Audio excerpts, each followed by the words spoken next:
오늘 보실 말씀은 예레미야서 33장 2절로 3절입니다. 예레미야서 33장 2절로 3절입니다.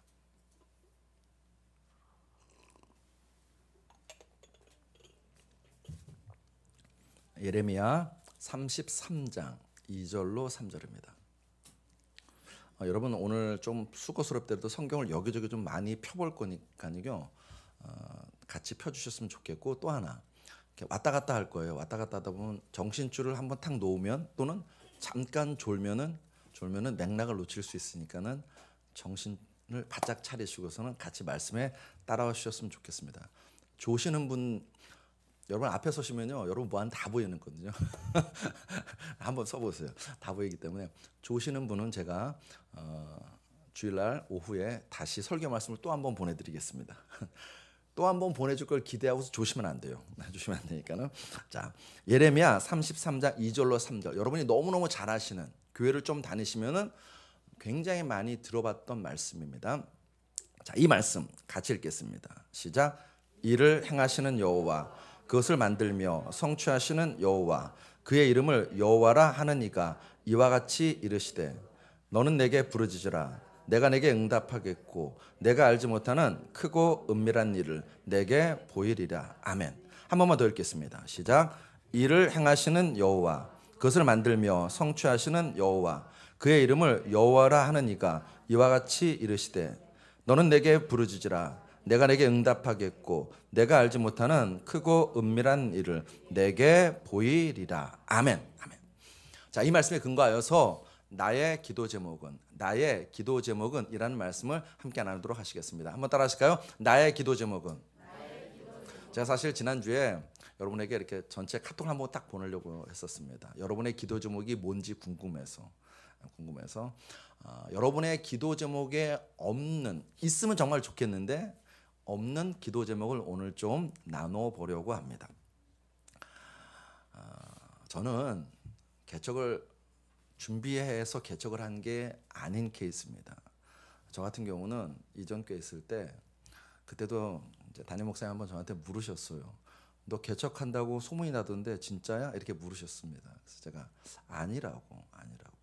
저는 이 교회에 있으면은 이 교회에서 최선을 다하는 게 저의 몫이고, 그게 목회자의 바른 자세라고 생각되기 때문에 그런 마음도, 그런 생각도, 그런 계획도 없었다라고 말씀드렸는데, 안타깝지만 이렇게 보면은요, 부교육자로 있으시면서 이렇게 개척을 준비하시는 분들이 있어요. 사실은 진짜로 있는데, 저는 갑자기 교회를 사임당하고 갑자기 이제 개척을 하게 됐는데, 개척을 하고 나서 저한테 닥친 제일 큰 위기는 공교롭게도 기도였습니다.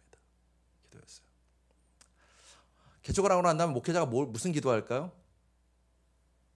개척한 목회자가 무슨 기도할까요? 네, 부흥을 위해서 기도하겠죠. 부흥을 위해서 기도할 겁니다. 기도하는데 이게 부흥이 됐으면 좋겠는데, 무슨 일이 벌어지냐면 잘 나오던 성도가 안 나와요. 너무 아무 이유 없이. 또는 잘 봉사하시던 분이 여러 가지 사정과 형편 때문에 봉사를 못하겠다고 하십니다. 그러면 목사는 뭐 할까요? 기도하죠. 또 기도하죠. 그러면 뭔가 상황이 달라져야 되는데 바뀌는 게 없는 거예요. 이게 쌓이니까는 저한테 무슨 일이 벌어지냐면 기도하기가 싫어지는 거예요. 기도하기가. 교회 오면은 항상 기도를 먼저 했는데, 그게 아니라 성경은 읽어도 기도는 하고 싶지가 않은 거예요. 근데 여러분, 저만 그럴까요? 한국 교회 하면 전 세계 교회에 뭐로 유명했냐면 기도로 유명했습니다. 그래서 전 세계 사람들이 기도를 배우러 한국 교회에 찾아올 정도로 한국 교회 하면 기도의 불길이 뜨거웠던 교회입니다. 그런데 어느 순간부터 기도에 대한 무용, 오용, 남용이 일어나기 시작했습니다. 기도 무용론이 퍼져요. 기도해봐야 무슨 소용이 있겠어. 이 말은 대놓고 하진 않지만은 스멀스멀 우리 안에 그런 생각들이 전염되는 것입니다. 기도의 중요성을 알아요. 기도해야 되겠다는 마음도 있어요. 그런데 한쪽 구석에서 스멀스멀 기도해봐야 무슨 소용이 있어. 저렇게 열심히 기도하는 분도 상황이 달라지지 않던데, 뭐 금식 기도를 40일 했는데 잘 되기는커녕 금식 기도 40일 하다 죽던데, 이러면서 기도 무용론이 스멀스멀 전염됩니다. 기도 오용도 있습니다. 잘못 사용해 기도를. 문제 있어? 주기도문을 100번 암송해봐. 그럼 문제가 풀릴 거야. 소원 있어? 1000번째 드리면서 기도해봐. 네 소원이 응답될 거야. 라는 말들을 서슴없이 강단에서 또는 성도들 사이에서 오고 갑니다. 여러분, 기도 오용입니다. 잘못 사용하는 것입니다. 기도를 남용하는 것도 있습니다. 사람을 판단할 때에 기도로 판단합니다. 아, 저 사람 기도 잘하는 사람, 기도 못하는 사람, 아, 저런 사람이 어떻게 성도라 할 수 있어, 저런 사람이 어떻게 권세라 할 수 있어, 기도도 저렇게 못하면서, 이렇게 기도로 모든 것을 판단하는, 기도를 남용하는 경우도 있습니다. 우리는 말하죠. 기도합니까? 라고 물어보면 다들 뭐라고 대답하시나요? 기도 안 한다고 하시는 분은 없어요. 기도해요. 기도해요. 더구나 이제 그 뒤에 뭐라고 부르냐? 나는 삶이 기도예요. 거리를 걸 때도 기도하고 무슨 뭐 엘리베이터 탈 때도 기도합니다. 라고 이야기하십니다. 그런데 그런 분들일수록 정해진 시간, 정해진 장소에서 기도하느냐 하면 아니에요. 아닙니다. 기도에 나오라고 하면요, 안 나와요. 혹 나와도 제대로 기도를 못해요. 그러면서 말해요. 나 매일매일 기도해요. 여러 가지 요인이 있겠지만 그 중에 하나는 뭐냐면 할 말이 없는 거예요. 기도하는데. 눈 감아요. 내 소원을 아뢰요. 내 필요를 아뢰요. 뭔가 오래 기도한 것 같아. 눈 떠보면 몇 분 지났나요? 3분, 뭐 5분. 잘해야 5분이고 보통 뭐 3분 정도 돼요. 내 소원, 내 기도 다 아뢰면은. 그러고 난 다음에 더 이상 기도할 말이 없는 것입니다. 나는 기도할 말이 없는데 주변에서 계속해서 들려지는 말은 이런 말이에요. 마태복음 26장 40절로 41절.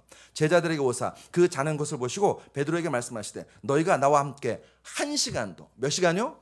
1시간도 이렇게 깨어 있을 수 없더냐. 시험에 들지 않게 깨어 기도하라. 마음에는 원이로되 육신이 약하도다 하시고. 이런 말만 있나요? 마르틴 루터, 종교기자 마르틴 루터는요, 우리에게 참 부담되는 말을 했어요. 뭐라고 했는가? 나는 오늘 할 일이 너무 많다. 그러므로 첫 3시간은 기도해야겠다. 바빠서, 일이 많아서, 힘들어서 기도 시간을 더 느린다는 것입니다. 사람 미치죠. 이런 거 있어. 저만 그런가요? 이런 거 들으면 정말 부담됩니다. 나는 그거 못하는데 부담돼요. 청교도 신학자인 토마스 왓슨은 말합니다. 기도는 영혼의 호흡이다. 숨을 쉬지 않고 살 수 없는 것처럼 기도하지 않고 그리스도인으로 살 수 없다. 이렇게 말하는데 나는 기도 안 해도 살던데요? 아무 문제 없던데요? 이렇게 되는 거예요. 뿐입니까? 기도의 대가라고 일컬어진 E.M. 바운즈. 여러분이 혹시라도 기도에 관한 책을 읽고 싶으면 이분 책은 정말 이렇게 기도의 정석, 기도의 교과서 같은 책입니다. 실패하지 않은 책이에요. 이분 책 되게 많이 번역되어 있습니다. 꼭 읽어보십시오. 기도의 대가라고 일컬어지는 E.M. 바운즈는 이렇게 얘기했습니다. 가장 바쁘다고 느낄 때가 가장 오래 기도해야 할 때이다. 스티브 올포드 목사님은 만약 그리스도인들이 하루에 1시간씩 기도하는 습관을 들이지 않는다면 사탄은 1시간도 쉬지 않고 그들을 공격할 것이다. 여러분, 이분들은요, 멀리 떨어진 분들이에요. 시대와 공간이 다른 분들입니다. 그런데 혹시라도 박종훈 집사님이라는 분 이름 들어보셨나요? 여러분들 한 번씩 들어보셨을 텐데, 이분이 누구냐면 영국 로이드 은행에서 그 서울 지점에서 심사부장으로 일하시는 분이에요. 근데 이분이 왜 유명해지셨냐면 이분은, 여러분 직장인이 얼마나 바쁘겠어요. 근데 하루에 이분 몇 시간 기도했을까요? 앞에 떴죠. 7시간. 하루에 7시간 기도했대요. 매일매일. 직장 생활을 다니면서, 직장 생활을 하면서 하루에 7시간 기도하신 분이십니다. 지금은 목사님이 되셨어요. 이분이 처음 나와서 정말 한국교회에 이분 간증이 정말 큰 충격을 줬었습니다. 예수님이 말씀하세요. 얘들아, 최소 1시간은 기도해야지. 마르틴 루터가 말해요. 난 바쁠수록 힘들수록 3시간을 기도해. 박종훈 집사님이라는 분은 하루에 7시간을 기도한대요. 우리의 길을 팍 죽이죠. 기도 잘하고 싶어요. 기도에 관해서 좀 기도의 문이 열리기 원해요. 그런데 잘 안 되는 것입니다.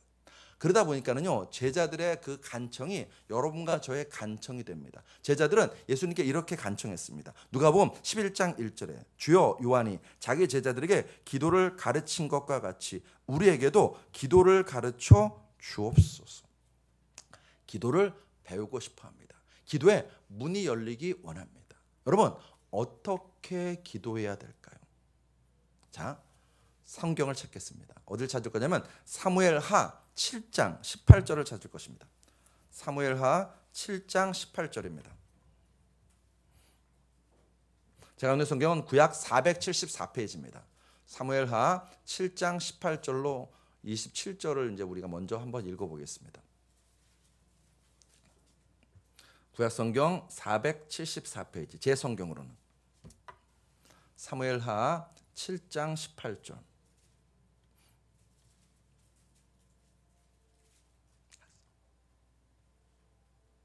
다 찾으셨나요? 네, 같이 읽겠습니다. 같이 좀 길어도 같이 읽겠습니다. 시작. 다윗 왕이 여호와 앞에 들어가 앉아서 이르되 주 여호와여 나는 누구오이며 내 집은 무엇이기에 나를 여기까지 이르게 하셨나이까. 주 여호와여 주께서 이것을 오히려 적게 여기시고 또 종의 집에 있을 먼 장래 일까지도 말씀하셨나이다. 주 여호와여 이것이 사람의 법이니이다. 주 여호와는 주의 종을 아시오니 다윗이 다시 주께 무슨 말씀을 하오리까. 주의 말씀으로 말미암아 주의 뜻대로 이 모든 큰 일을 행하사 주의 종에게 알게 하셨나이다. 그런즉 주 여호와여 주는 위대하시니 이는 우리 귀로 들은 대로는 주와 같은 이가 없고 주 외에는 신이 없음이니이다. 땅의 어느 한 나라가 주의 백성 이스라엘과 같으리이까. 하나님이 가서 구속하사 자기 백성으로 삼아 주의 명성을 내시며 그들을 위하여 큰 일을 주의 땅을 위하여 두려운 일을 애굽과 많은 나라들과 그의 신들에게서 구속하신 백성들 앞에서 행하셨사오며 주께서 주의 백성 이스라엘을 세우사 영원히 주의 백성으로 삼으셨사오니 여호와여 주께서 그들의 하나님이 되셨나이다. 여호와여 하나님이여 이제 주의 종과 종의 집에 대하여 말씀하신 것을 영원히 세우시며 말씀하신 대로 행하사 사람이 영원히 주의 이름을 크게 높여 이르기를 만군의 여호와는 이스라엘의 하나님이라 하게 하옵시며 주의 종 다윗의 집이 주의 앞에 견고하게 하옵소서. 만군의 여호와 이스라엘의 하나님이여 주의 종의 귀를 여시고 이르시기를 내가 너를 위하여 집을 세우리라 하셨으므로 주의 종이 이 기도로 주께 간구할 마음이 생겼나이다. 아멘. 여러분 혹시 성경책에 보시면 제목이 붙어있는 성경들이 있어요. 여러분 성경 제목 거기 지금 우리가 읽은 부분에 제목이 뭐라고 붙었나요? 네, 다윗의 기도입니다. 이 부분은 다윗의 기도예요. 자, 다윗이 왜 기도하게 되었냐? 저를 보십시오. 다윗은 하나님께 성전을 지어 바치기 원했습니다. 그런데 하나님께서 뭐라고 말씀하셨죠? 얘야, 네 마음만 받을게. 성전은 네 아들 솔로몬이 지을 거야 라고 말씀하십니다. 그리고 난 다음에 하나님께서 그 다윗의 마음을 기뻐하셨는지 다윗에게 언약을 주세요. 굉장히 중요한 언약입니다.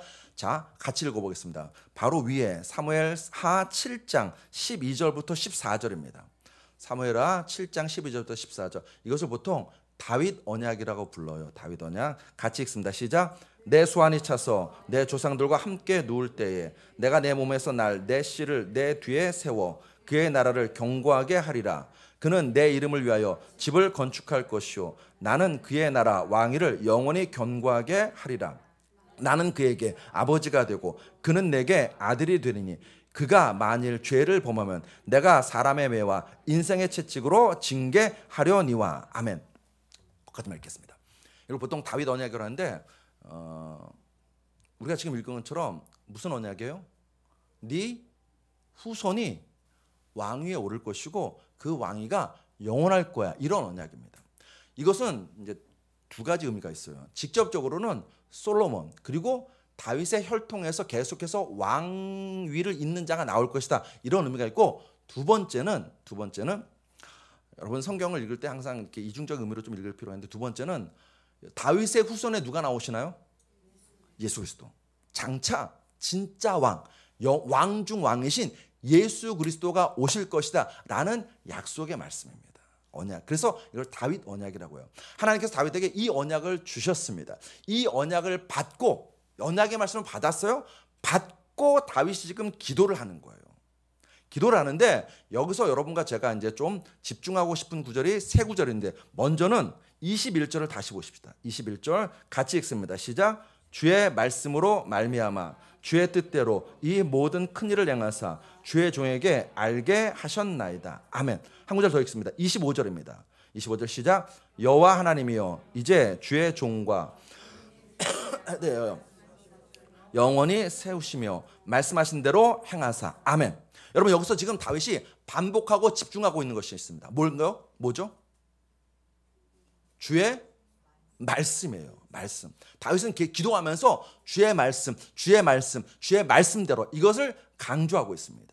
강조하면서 이제 다윗이 마지막에 이렇게 다짐해요. 27절이 중요한데, 자, 27절 우리 같이 읽으면서, 혹시라도 볼펜이 있으신 분은 제가 밑줄을 그리는데 밑줄을 치시면 됩니다. 자, 27절 같이 읽습니다. 시작. 만군의 여호와 이스라엘의 하나님이여 주의 종의 귀를 여시고 이르시기를 내가 너를 위하여 집을 세우리라 하셨으므로, 그 다음 밑줄 칩시오. 주의 종이 이 기도로 주께 간구할 마음이 생겼나이다. 아멘. 아멘.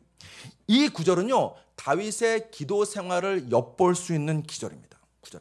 자, 하나님께서 말씀하셨어요. 27절 다시 보시면 하나님 뭐라고 말씀하셨는가? 내가 너를 위하여 집을 세우리라 하셨으므로. 하나님의 언약의 말씀이에요. 그죠? 하나님 언약의 말씀입니다. 그 언약의 말씀을 다윗이 붙잡았어요. 기도 내내 말씀대로 주의 말씀대로 그 언약의 말씀을 붙잡았습니다. 붙잡고 그 다음 다윗이 뭐라고 하는가? 주의 종이 이 기도로 주께 간구할 마음이 생겼나이다. 무슨 말씀이냐면, 다윗이 어떻게 기도했냐면, 여러분 기도 시간에 자기의 소원을 아뢰십시오.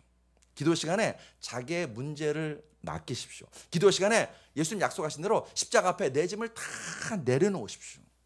내 꿈을 하나님께 말씀하십시오. 여러분, 그거 기도하십시오.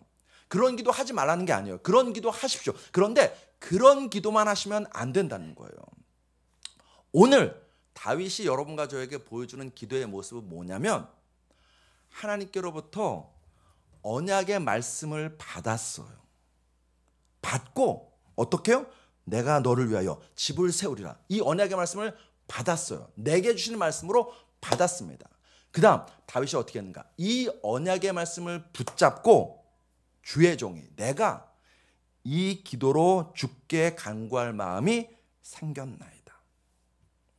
성경에 가르쳐주는 기도는, 다윗이 드렸던 기도는 하나님 말씀을 나의 기도 제목으로 삼는 거예요. 다시요. 성경에 가르쳐주는 기도는, 다윗이 드렸던 기도는, 이 성경 말씀에 얼마나 많은 언약의 말씀이 있습니까? 그 언약의 말씀을 내게 주신 언약의 말씀으로 붙잡고 기도하는 거예요. 최근에 제가 어떤 가정에 신방 갔습니다. 신방 가면서 그런 기도를 드렸습니다. 하나님, 첫 번째, 우리 그 형제가 복직했으면 좋겠습니다. 꼭 복직하게 해주세요. 두 번째, 그 형제가 복직을 하는데 그래도 멀리 가지 않냐고 이제 인천 가까운 데서 일할 수 있게 해주세요라고 기도했습니다. 그러니까 이제 성경 말씀하고 상관없는 그 사람의 형편과 사정을 알고서는 이제 기도하는 거예요. 기도한 사람의 제일 좋은 점이 뭔지 아십니까? 응답하면은요, 첫 번째, 하나님이 응답하셨구나, 이걸 깨닫는 거예요. 두 번째, 하나님이 내 기도를 들어주셨네, 기쁜 거예요. 그러니까 이런 식으로 내 소원과 또는 누군가의 형편과 사정 때문에 기도를 올릴 수 있고, 기도를 그렇게 올리셔야 됩니다. 그런데 그렇게만 기도하라는 것이 아니라 약속의 말씀을 붙잡고 기도하라는 거예요. 내 원대로가 아니라 하나님의 뜻이 내 삶에 이루어지기를 기도하라는 것입니다. 그런 측면에서 여러분에게 묻겠습니다. 여러분과 저의 기도 노트에 약속의 말씀이 있나요? 아멘 하셔야 되는데. 우리 이금승 권사님은 하나님의 약속을 나의 기도 제목으로 삼고 있냐는 것입니다. 역대하 5장 14절에 이는 여호와의 영광이 하나님의 전에 가득함이었더라. 누가복음 24장 32절에 우리에게 성경을 풀어주실 때 우리 속에서 마음이 뜨겁지 아니하더냐. 여러분, 이 성경 말씀이 어떤 말씀이냐면요, 역대하 5장 14절은 저의 기도 노트의 첫 번째 기도 제목입니다. 우리 주 따르는 교회가 여호와의 영광이 가득한 교회 되게 해달라고 이 약속의 말씀을 붙잡고 기도하는 것입니다. 두 번째, 누가복음 24장 32절은요, 금요 기도회를 위한 약속의 말씀입니다. 하나님, 우리 교회 금요 기도회가 하나님 말씀이 풀어지는 금요 기도회가 되게 해주시고, 그렇게 말씀이 풀어질 때 우리 성도들의 가슴에 성령의 불이 임해서 뜨겁게 해달라고 기도하기 위해서 이 말씀 붙잡고 기도하는 것입니다. 우리가 왜 매일 성경을 읽어야 되는가? 하나님이 약속하셨잖아요. 수많은 약속을 여기 하셨잖아요. 그 약속의 말씀을 내게 주신 약속의 말씀으로 붙잡기 위해서 성경을 읽는 것입니다. 우리가 왜 성경을 공부하고 설교 말씀을 잘 들어야 되는가? 이 성경이 도대체 어떤 뜻인지 제대로 알고 그 말씀 붙잡고 기도하기 위함이라는 것입니다. 왜요? 하나님은 약속에 신실하시거든요. 반드시 약속을 지키시거든요.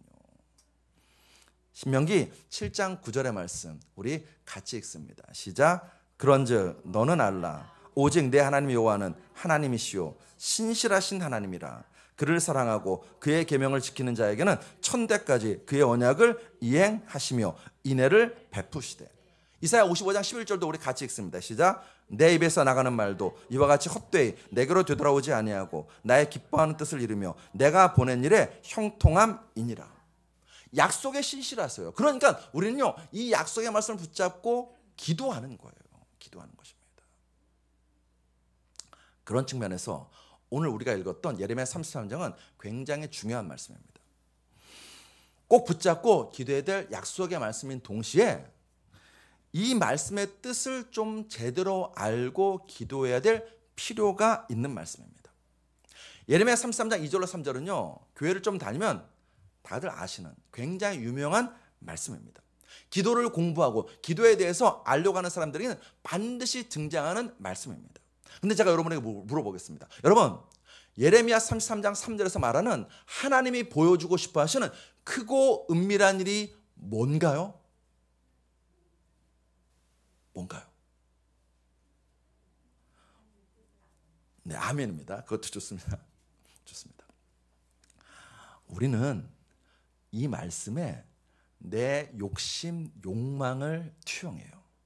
와, 하나님이 크고 은밀한 일을 보여주신대. 그래, 이 말씀 붙잡고 기도할 때 하나님께서 우리 사업장 크게 하실 거야. 우리 자녀 좋은 대학 보내주실 거야. 라고 내 욕심, 내 소원을 이 말씀에 투영합니다.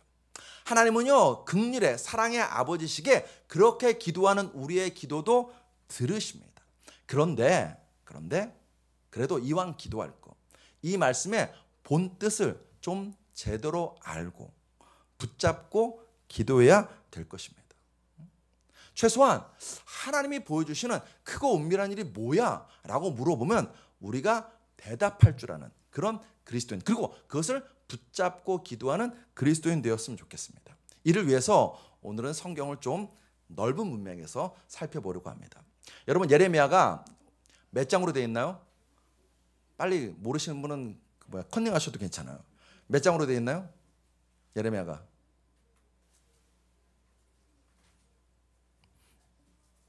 여러분 컨닝하는 동안 저는 물을 마시겠습니다. 예레미야서가 52장이에요. 이 예레미야서 52장은 크게 세 부분으로 나눌 수 있어요. 이제 우리 정진영 선생님이 띄워줄 거예요. 세 부분 나눌 수 있는데 1장부터 29장은 남유다의 멸망을 예언하는 말씀입니다. 그리고 34장부터 52장은 예루살렘의 실제로 멸망하는 모습과 열국에 대한 멸망 예언입니다. 이렇게 앞뒤로 멸망에 관한 말씀이 있어요. 물론 그 안에 예레미야 여러 가지 겪는 그런 일도 나오는데 일단 큰 주제는 앞에 남유다의 멸망. 이미 북이스라엘 멸망한 다음이에요. 그러니까 앞에 남유다의 멸망이 있고 뒤에 실제로 예루살렘이 멸망하고 또 열국에 대한 심판과 멸망의 예언이 있습니다. 그리고 그 가운데 30장부터 33장을 위로의 책이라고 불러요. 위로의 책. 이 30장부터 33장이 예레미야서의 심장에 해당합니다. 심장. 여기에 뭐가 등장하냐면 굉장히 중요한 말씀이 등장하는데 그 유명한 새 언약이 등장합니다. 찾아보겠습니다. 예레미야 31장 31절로 34절입니다. 예레미야 31장 31절로 34절. 제가 읽는 성경은 1102페이지 또는 1101페이지일 겁니다. 예레미야 31장 31절로 34절. 네, 구약성경 1102페이지나 1페이지.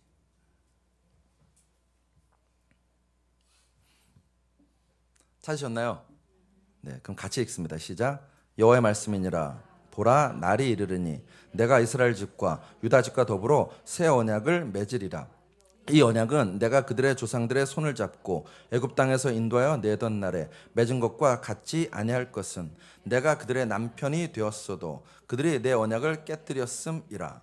여호와의 말씀이니라. 그러나 그날 후에 내가 이스라엘 집과 맺을 언약은 이러하니 곧 내가 나의 법을 그들 속에 두며 그들의 마음에 기록하여 나는 그들의 하나님이 되고 그들은 내 백성이 될 것이라. 여호와의 말씀이니라.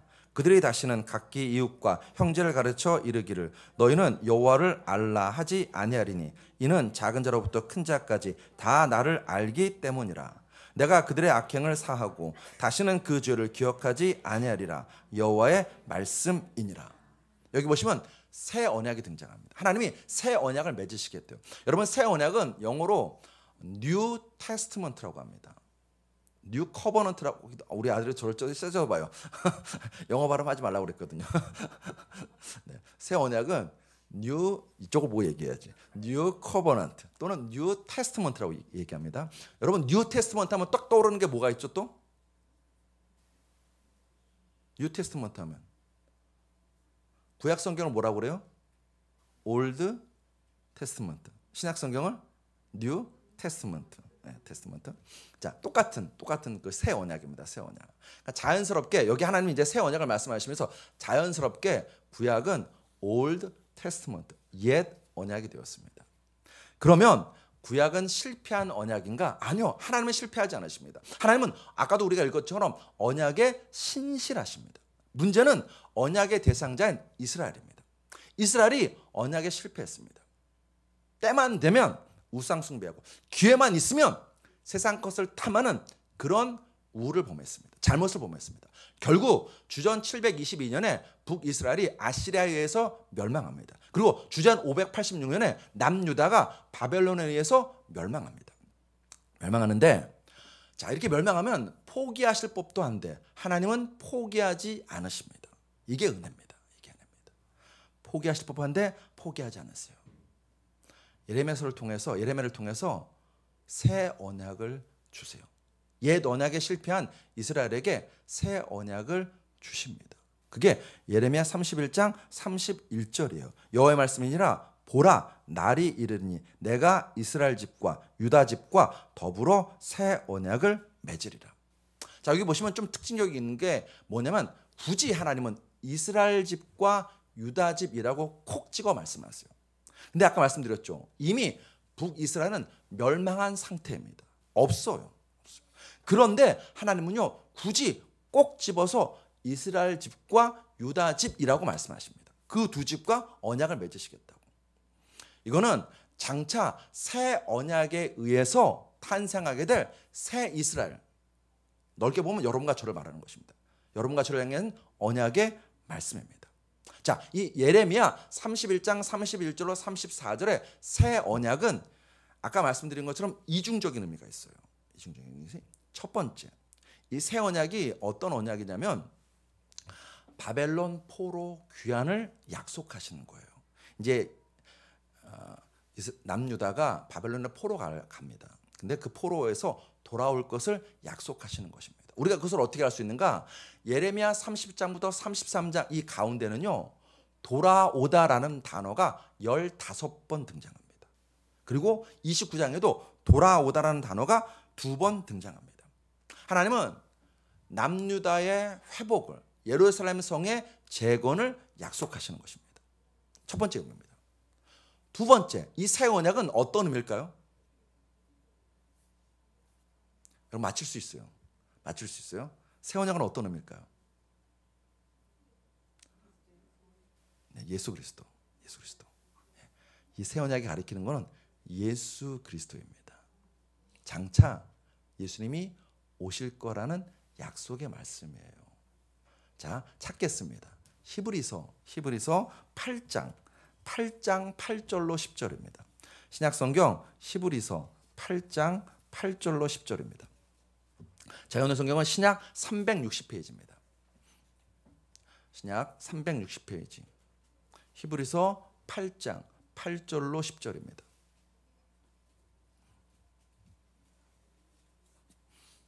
다 찾으셨나요? 네. 같이 읽습니다. 시작.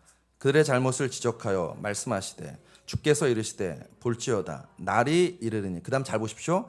내가 이스라엘 집과 유다 집과 더불어 새 언약을 맺으리라. 또 주께서 이르시기를 이 언약은 내가 그들의 열조의 손을 잡고 애굽 땅에서 인도하여 내던 날에 그들과 맺은 언약과 같지 아니하도다.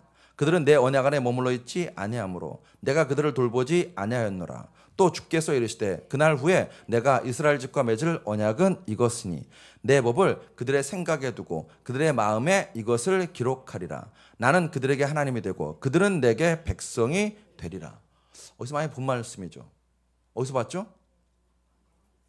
예레미야 31장에서 본 말씀이에요. 여러분, 히브리서는 누구를 증거하는 말씀인가요? 예수 그리스도. 히브리서는 예수 그리스도를 증거하는 말씀입니다. 지금 히브리서를 통해서 하나님 여러분과 저에게 알려주신 거예요. 예레미야 31장에서 하나님이 약속하시는 새 언약은 누구냐면 예수 그리스도라는 것입니다. 예수님이 예레미야 31장에 새 언약의 성취라는 것입니다. 예수님도 말씀하셨어요. 당신이 피로써 새 언약을 성취하셨다고 말씀하셨습니다. 고린도전서 11장 25절 앞에 뜰 겁니다. 고린도전서 11장 25절 우리 같이 읽습니다. 시작. 식후에 또한 그와 같이 잔을 가지시고 이르시되 이 잔은 내 피로 세운 새 언약이니 이것을 행하여 마실 때마다 나를 기념하라 하셨으니. 아멘. 여러분, 성경을 보는 여러 가지 관점이 있는데 그 중에 하나가 언약입니다. 언약. 창세기 3장에 원시 복음이 등장합니다. 그 원시 복음으로부터 시작해서 노아 언약, 아브라함 언약, 모세 언약, 다윗 언약, 그리고 예레미야 31장의 새 언약, 이렇게 계속해서 주기마다 하나님이 언약을 맺으시고 언약을 약속하십니다. 그리고 그 언약은 궁극적으로 누구를 가리키냐면 예수 그리스도를 가리키는 것입니다. 예레미야 31장의 이 새 언약은 예수 그리스도입니다. 그러니까 다시 말하면 오시는, 앞으로 오실 예수 그리스도를 이야기하는 것입니다. 자, 이제 저를 보십시오.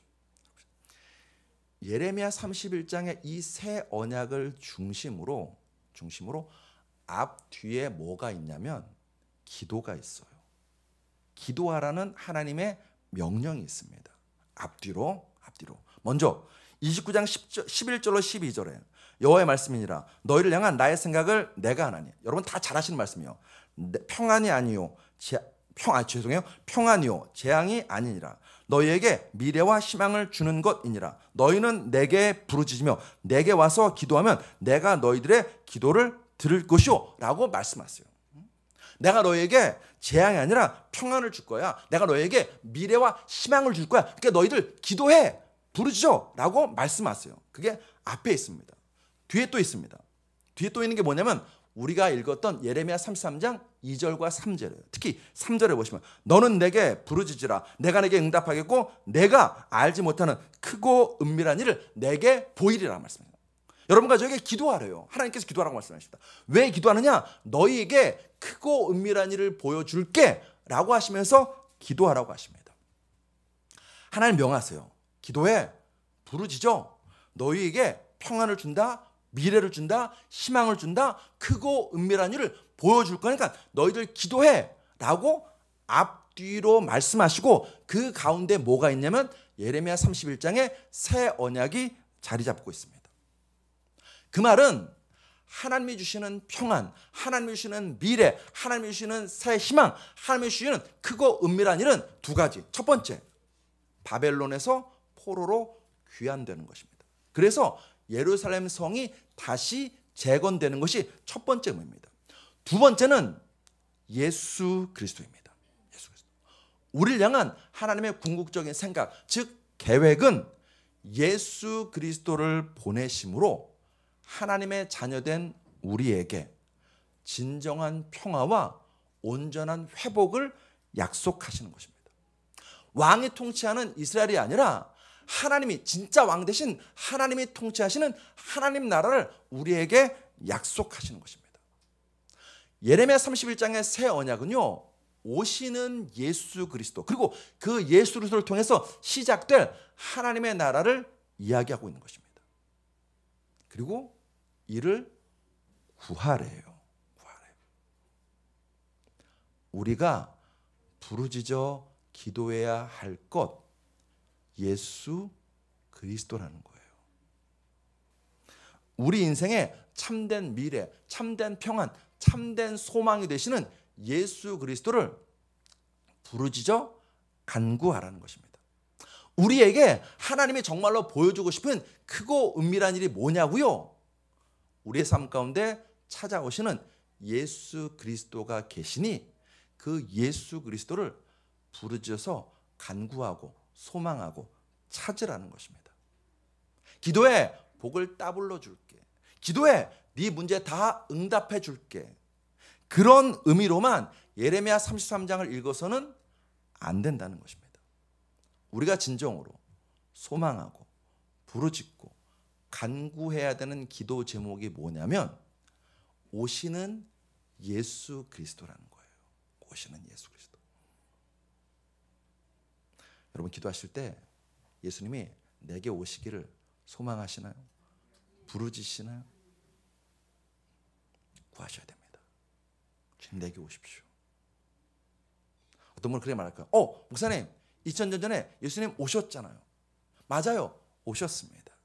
동시에 그 예수님 장차 재림주로 다시 오실 줄로 믿습니다. 그러면 여러분과 저의 기도 노트에 이 기도 제목이 있어야 돼요. 뭐냐? 마라나타. 마라나타.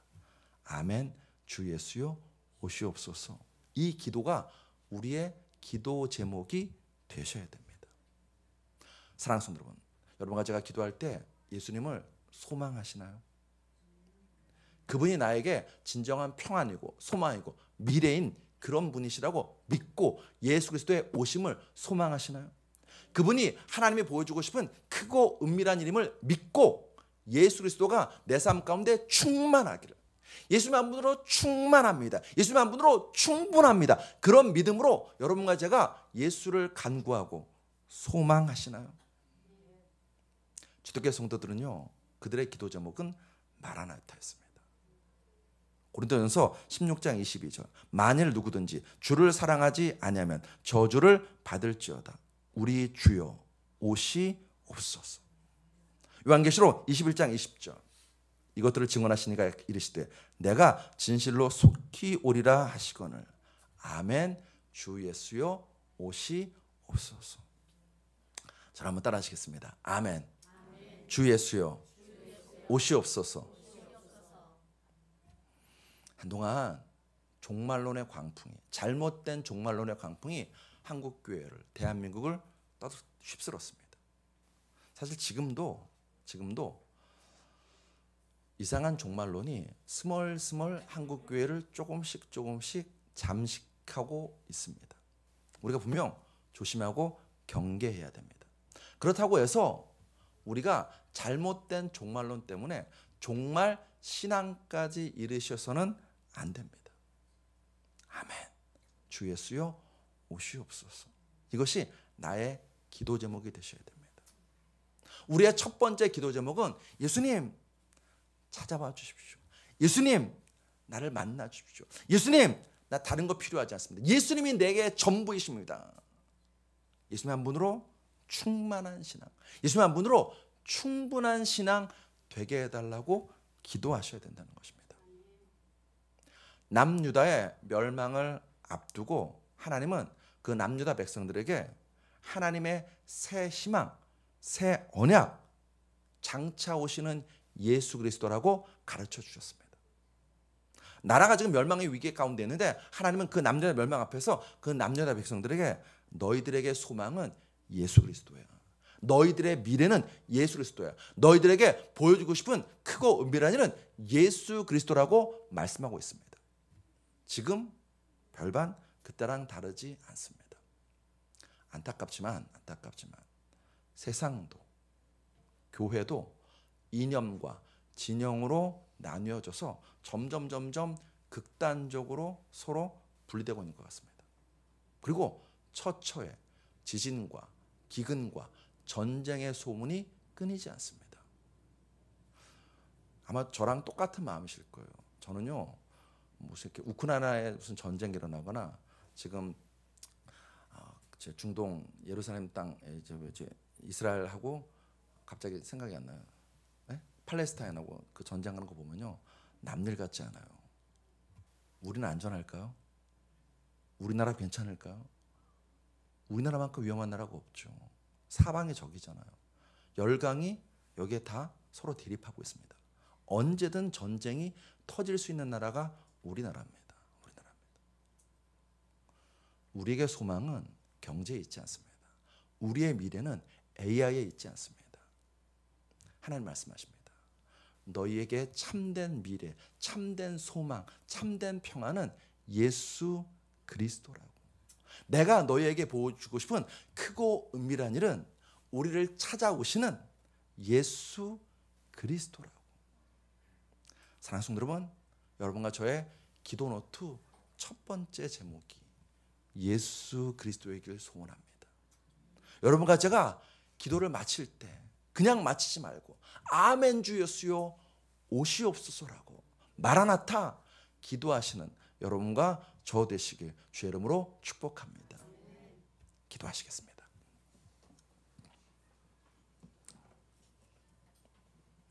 주님, 우리가 기도의 사람으로서 늘 주 앞에 서 있기 원합니다. 아시죠? 우리의 소원이, 우리의 형편이, 우리의 문제가 얼마나 많은지 아시죠? 아버지시기에 우리는 그 아빠께 내 소원을, 내 형편을, 내 상처를, 내 아픔을, 내 문제를, 우리의 꿈을, 소원을 올려드립니다. 주님, 그런 기도도 할 뿐만 아니라 진짜 하나님이 주시는 미래요, 평안요, 크고 은밀한 일인 예수 그리스도를 소망하고 예수 그리스도로 충만하고 예수 그리스도로 충분한 신앙 될 수 있도록 우리를 이끌어 주시옵소서. 우리의 기도가 그냥 넋두리로 내 소원풀이로 끝나지 않게 도와주시옵시고 우리의 기도에 예수님과 깊은 대화를 나누는 하나님의 마음이 나의 마음이 되고 하나님의 뜻이 나의 뜻과 통하는 그런 기도를 올려드리는 기도의 사람들 다 될 수 있도록 역사하여 주시옵소서. 그래서 우리가 서 있는 자리에 마라나타 아멘 주 예수여 오시옵소서라고 찾아오시는 그 예수로 인하여서 하나님 나라가 확장되고 넓어지고 하나님의 통치와 뜻이 세워지는 그런 나라, 그런 영광 우리에게 허락하여 주시옵소서. 예수 그리스도로 감사하며 기도드렸사옵나이다.